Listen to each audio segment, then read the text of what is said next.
Hello, virtual execution. For the situation shown in the figure, match the entries of column 1 with the entries column 2. If it displays the inside charge, अगर देखो आप अगर अगर अभी ये वाली position देख रहे हैं तो ये यूनिफॉर्म अंदर, ठीक है, और बाहर कैसा है, नॉन यूनिफॉर्म। नॉन यूनिफॉर्म किसकी वजह से, इसकी वजह से क्योंकि यहाँ पर ये non uniform minus Q generate करेगा और इधर ये प्लस क्यू जनरेट करेगा। तो अगर चार्ज सेंटर पे तो वो हमेशा यूनिफॉर्म देता है। तो if we displace the inside charge, अभी तो ये अगर आप डिस्प्लेस कर दें इनसाइड चार्ज को तो सेंटर से डिस्प्लेस करेंगे, तो अब इस कंडीशन में अंदर नॉन यूनिफॉर्म हो जाएगा और बाहर तो हमेशा ही नॉन यूनिफॉर्म रहना है। क्यों? क्योंकि Q2 नॉन यूनिफॉर्म देगा, out non uniform always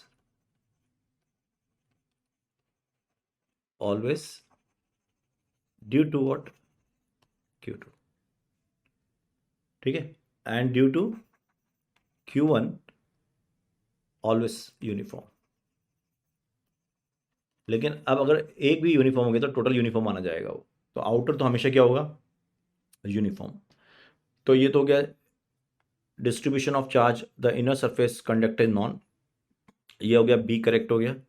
inner पे नॉन यूनिफॉर्म होगा और आउटर पे भी नॉन यूनिफॉर्म होगा, यानी कि इसका डी भी हो गया।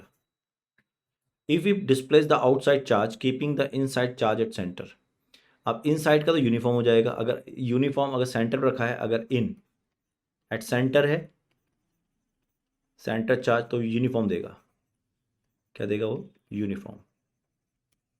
तो इसका तो हो गया यूनिफॉर्म ए, और बाहर वाला तो हमेशा नॉन यूनिफॉर्म, तो ये D.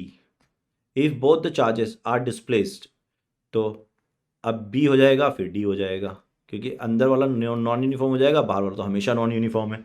If outside charge is not present and inside charge is at centre, अगर आउटसाइड चार्ज और नहीं है और इनसाइड है, तो कि आउटसाइड ही नॉन यूनिफॉर्म कर रहा था, अब अगर ये है तो यहाँ पर भी यूनिफॉर्म हो गया और यहाँ तो ये हमेशा यूनिफॉर्म ही देता है, तो यानी कि दोनों जगह यूनिफॉर्म हो गया। तो ए हो जाएगा और यूनिफॉर्म सी हो जाएगा, ए एंड सी। तो इसका आंसर हो जाएगा फर्स्ट का बी डी, सेकेंड का हो जाएगा ए डी, थर्ड का फिर बी डी, फोर्थ का फिर ए सी।